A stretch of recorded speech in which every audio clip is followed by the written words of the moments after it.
Guys welcome to target सरकारी नौकरी। मैं हूं अर्शाद अली। सफलता प्रैक्टिस सेट नंबर 16 को डिस्कस करेंगे जूनियर शिक्षक भर्ती 2021 की परीक्षा की तैयारी में। आइए शुरुआत करते हैं। वीडियो को कीजिए लाइक और आज का पहला सवाल देखिए। निम्नलिखित युग्मों में से कौन सा एक सही सुमेलित नहीं है? कैप्टन हॉकिंस सम्राट जहांगीर से मिलने वाला पहला अंग्रेज दूत था।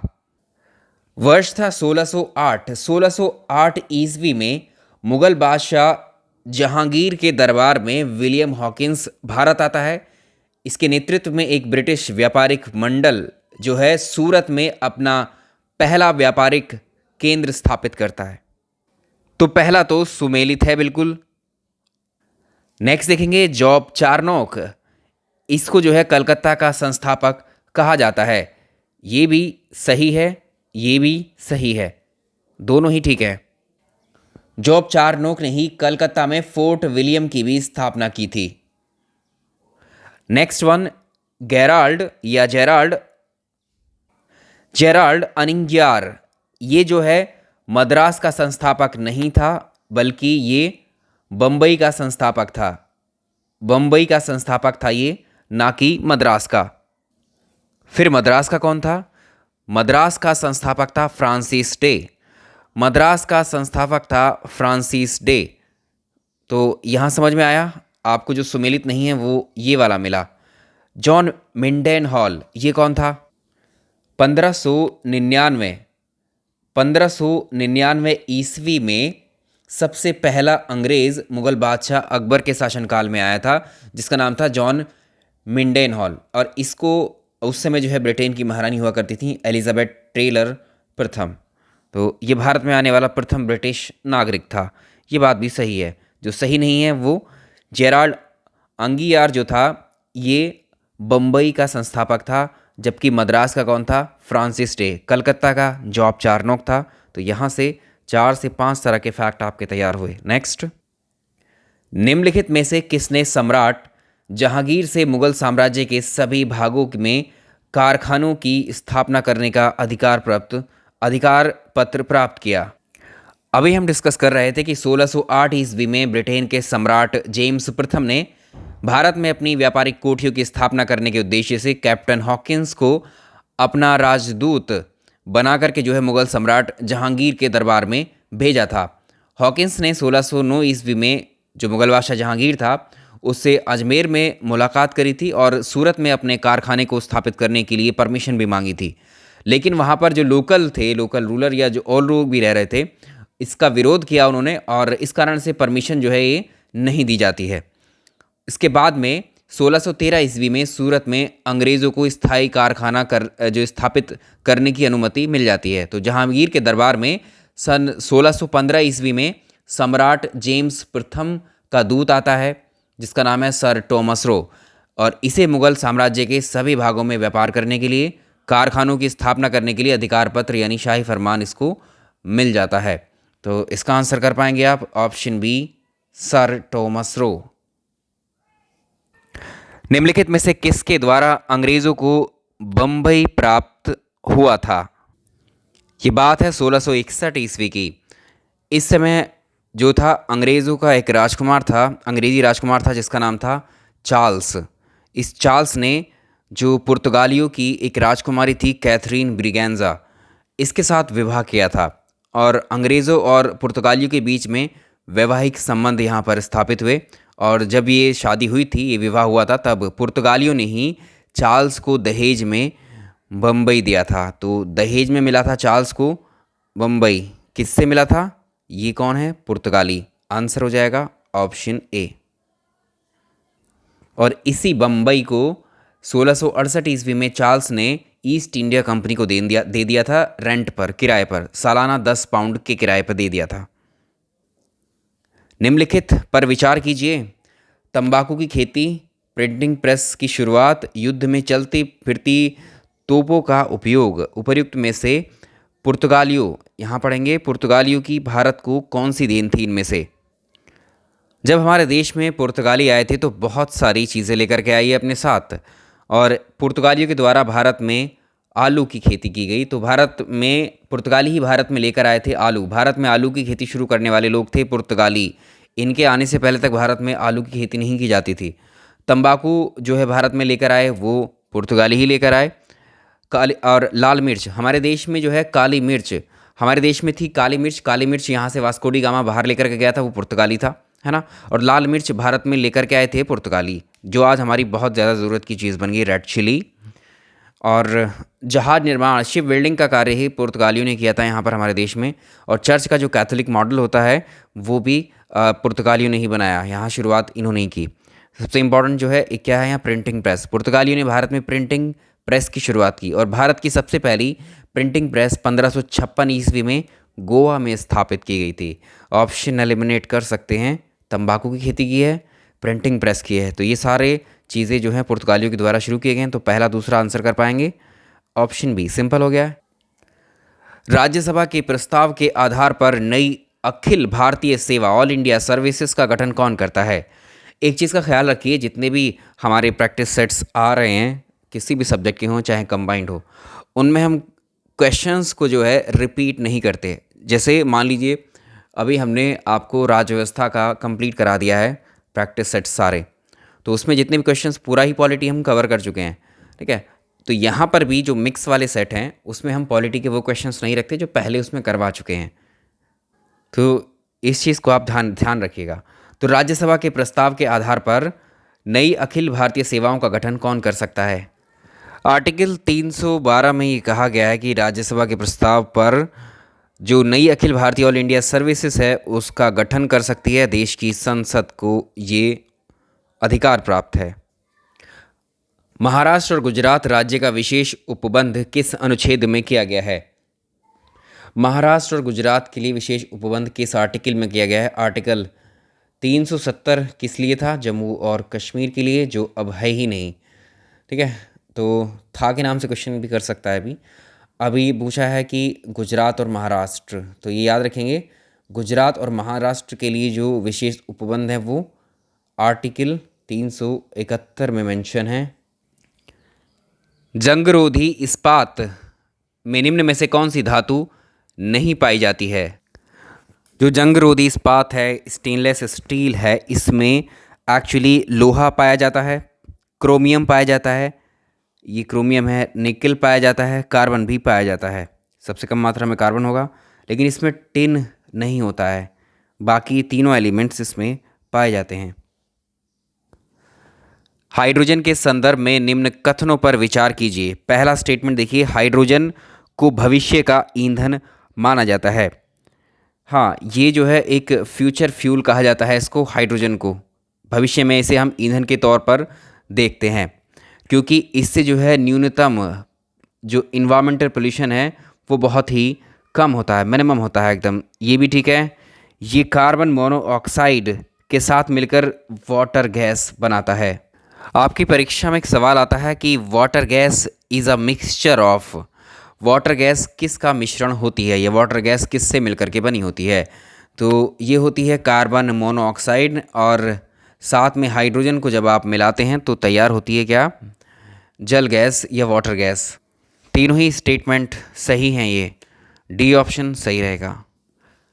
हैवी वाटर इसको बोलते हैं भारी जल, भारी जल को बोलते हैं हम क्या? Deuterium oxide. हैवी वाटर को हम बोलते हैं ड्यूटीरियम ऑक्साइड या D2O। इसके संदर्भ में कौन से कथन सही है? जो हैवी वाटर है इसकी खोज यूरे के द्वारा की गई थी, जिसके लिए नोबेल प्राइज़ भी दिया गया था। पहला स्टेटमेंट सही है। नाभिकीय रिएक्टर यानी न्यूक्लियर रिएक्टर्स में मंदक के रूप में ये कार्य करता है, और ये बात सही है। एक मॉडरेटर मंदक के रूप में कार्य करता है, ये क्या? Heavy water. दोनों ठीक हो जाएंगे, ऑप्शन सी। निम्नलिखित कथनों पर विचार कीजिए। पहला है टेस्टोस्टेरोन हार्मोन जो है पुरुष अंडाशय में पाए जाते हैं। पहला देखिए, टेस्टोस्टेरोन हार्मोन जो है पुरुष अंडाशय में पाया जाता है। एक्चुअली जो ह्यूमन बॉडी है उसमें मेल और फीमेल के जो सेक्स ऑर्गन हैं उन्हीं से रिलीज होते हैं सेक्स हार्मोन्स। मेल में, पुरुषों में जो टेस्टिस होते हैं जिन्हें हम पुरुष अंडाशय कहते हैं, उससे रिलीज होता है टेस्टोस्टेरोन हार्मोन। तो ये पुरुषों में पाया जाता है, ये बात सही है। तो एक होता है पुरुषों में। अगर आप महिलाओं में बात करेंगे तो महिलाओं में 2 हार्मोन रिलीज होते हैं? ये प्रश्न भी अलग अलग पूछे जाते हैं। तो सेक्स हार्मोन्स में याद रखेंगे, मेल्स में रिलीज होता है एक, जिसको हम बोलते हैं टेस्टोस्टेरोन। फीमेल में होते हैं दो, एस्ट्रोजन एंड प्रोजेस्टेरॉन। ये दोनों याद रखने हैं। तो पहला स्टेटमेंट तो सही है। अभी ऑक्सीटोसिन क्या है? ऑक्सीटोसिन एक स्तनपायी संबंधी हार्मोन है। जो ऑक्सीटोसिन होता है, ये संबंधित हार्मोन जो होता है, ये एक्चुअली ये दूध के निस्सरण में सहायक होता है। दोनों स्टेटमेंट ठीक हैं। तो इसमें आंसर करेंगे आप एक और दो दोनों। नाइट्रस ऑक्साइड की खोज किसके द्वारा की गई थी? इस पर जो कॉमन क्वेश्चन आपको प्रैक्टिस करवाया जाता है वो ये होता है कि इनमें से कौन सी गैस लाफिंग गैस कहलाती है। तो आप इसका आंसर देते हैं, पहले से ही आपको पता है लाफिंग गैस कौन सी है। ये नाइट्रस ऑक्साइड ही होती है। लाफिंग गैस इसी को बोलते हैं हम। एनेस्थीसिया के रूप में, निश्चेतक के रूप में इसका इस्तेमाल किया जाता है मेडिकल में। मतलब जब सर्जरी वगैरह करते हैं तो उस समय जो नशा किया जाता है उसे एनेस्थीसिया, तो उसी में जो है नाइट्रस ऑक्साइड का इस्तेमाल किया जाता है। सर प्रीस्टले के द्वारा इसको खोजा गया था।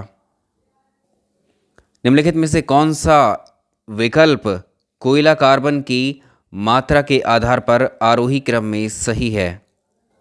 तो इसमें देखिए, जो कोयला होता है, कोयले की सबसे पहली स्टेज जो होती है, जैसे वो बनना शुरू करता है, कोयला जब बन करके तैयार होता है तो उसकी पहली फॉर्म होती है पीट। और इसको आप याद रखेंगे, पी ली, यूपी का एक जिला आपने सुना है पीलीभीत, पीलीभीत से राइम कर लेंगे पीलीभीत ऐसे। तो इसको हमने लिखा है पीट, तो ये होता है पीट। एल होता है लिग्नाइट,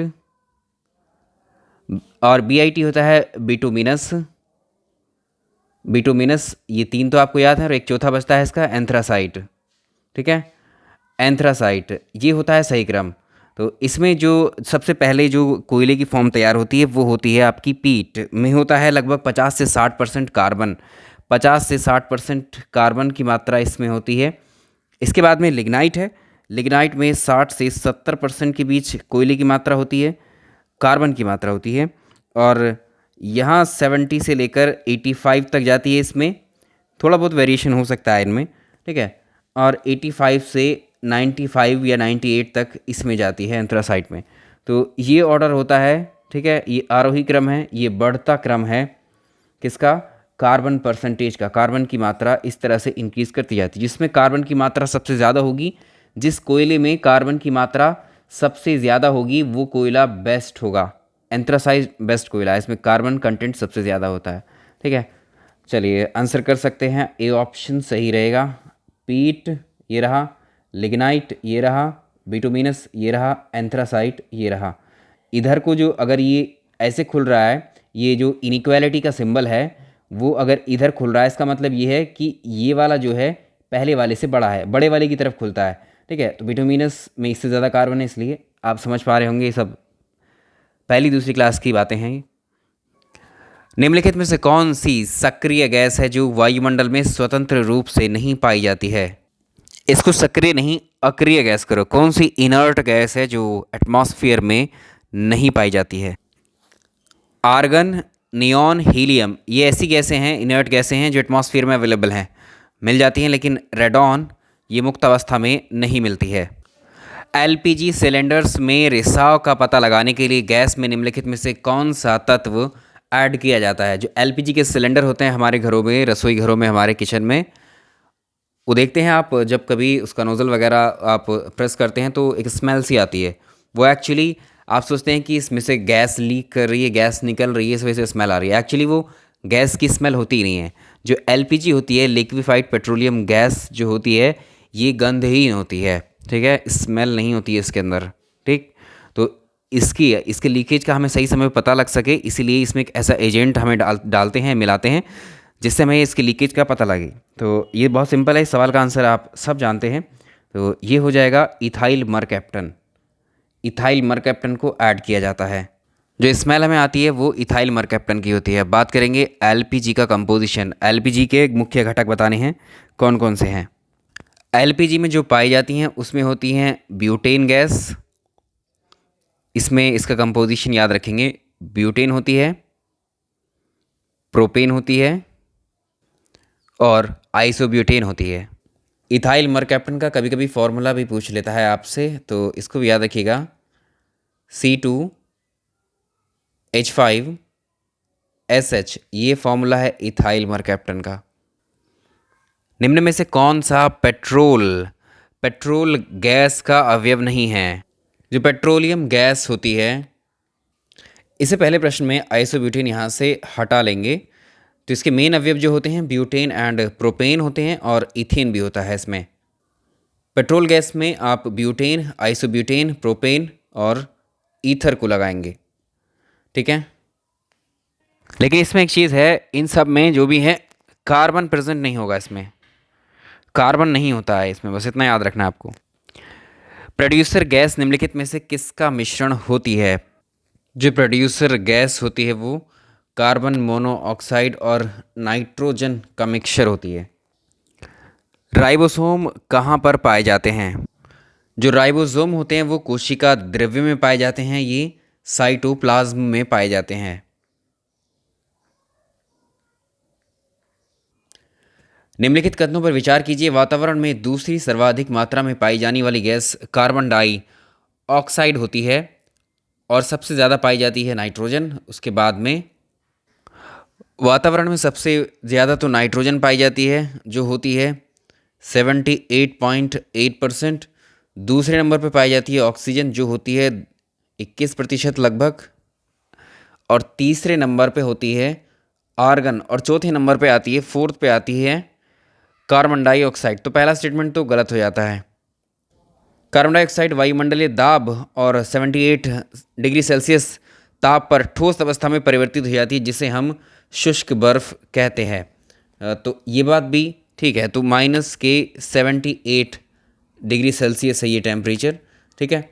तो इसका आंसर हो जाएगा, तो ये सही है, इसमें केवल सेकंड सही होगा, ऑप्शन बी। निम्नलिखित कथनों पर विचार कीजिए। जो बायो फर्टिलाइजर्स होते हैं, जो जैव उर्वरक होते हैं, ये ऐसे सूक्ष्म जीव हैं या जीवाणु हैं जो पौधों के उपयोग के लिए पोषक तत्व उपलब्ध कराते हैं। बायो फर्टिलाइजर्स क्या करते हैं? एटमॉस्फेयर से जो नाइट्रोजन है उसको लेते हैं और पौधों की जड़ों में इंजेक्ट करते हैं उसको। तो ये बात सही है। जैव उर्वरक का सबसे महत्वपूर्ण कार्य नाइट्रोजन की उपलब्धता कराना होता है, ये बात भी सही है। दोनों स्टेटमेंट ही ठीक हैं, एक और दो दोनों। 14th फाइनेंस कमीशन का कार्यकाल कौन सा था? 1 अप्रैल 2015 से लेकर 31 मार्च 2020 तक। मक्का उत्पादन में शीर्ष स्थान पर कौन सा देश है? मेज या कॉर्न? कॉर्न के उत्पादन में जो टॉप पर है कौन सा देश है? याद रखिएगा, ये आप जानते भी हैं, अमेरिका है इसके लार्जेस्ट प्रोड्यूसर। सेकंड नंबर पे आता है चाइना, और थर्ड नंबर पे आता है ब्राज़ील। फर्स्ट नंबर पर है यूएसए। ये वर्ल्ड वाइड है, मक्का का उत्पादन शीर्ष जो वर्ल्ड वाइड है वो यूएसए है। निम्नलिखित कथनों पर विचार कीजिए। रस्ट और कर्नाल बर्ट, ये जो है वीट डिजीज़ होती हैं, ये गेहूं की बीमारी होती हैं। भारत में हरित क्रांति का सर्वाधिक प्रभाव गेहूं पर पड़ा। तो इसका मतलब ये है कि जब हरित क्रांति हमारे देश में आई थी, लागू की गई थी, उस समय लार्जेस्ट प्रोडक्शन हुआ था गेहूं का। ये बात भी सही है, दोनों ही ठीक हो गए। निम्नलिखित में से कौन सी फसल है जो खरीफ, रबी, जायद तीनों ऋतुओं में इसको जो है उगाया जा सकता है? तो इसको बोलते हैं मेज़, मक्का है ये। जो मक्का है ये अनाजों की रानी इसको बोला जाता है। तो मक्का खरीफ, रबी, जायद तीनों ऋतुओं की फसल है। और सर्वाधिक साक्षरता वाला जो सबसे ज़्यादा लिटरेसी केरल में है।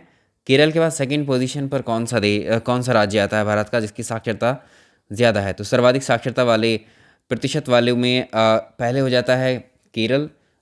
केरल का है 94%। मिज़ोरम का सेकंड नंबर पे आता है 91.3%। मिज़ोरम। गोवा का आता है थर्ड पर, ये होता है 88.7%। नेक्स्ट, केल्विन जो पैमाना होता है, उस केल्विन पैमाने का टेम्परेचर कितना होता है? केल्विन तापमान जो केल्विन होता है एक्चुअली ये होता है 273 के। तो इसमें ये डिग्री वाला जो है ये सिंबल नहीं होता है, ठीक है। ये हाँ गलती से लगा हुआ है सारे ऑप्शंस में, ठीक है। तो इसको याद रखें, केल्विन पैमाने में जो है 273 केल्विन होता है। ह्यूमन बॉडी का जो टेम्परेचर है हमारे शरीर का वो कितना होता है? हमारे बॉडी का सामान्य टेम्परेचर होता है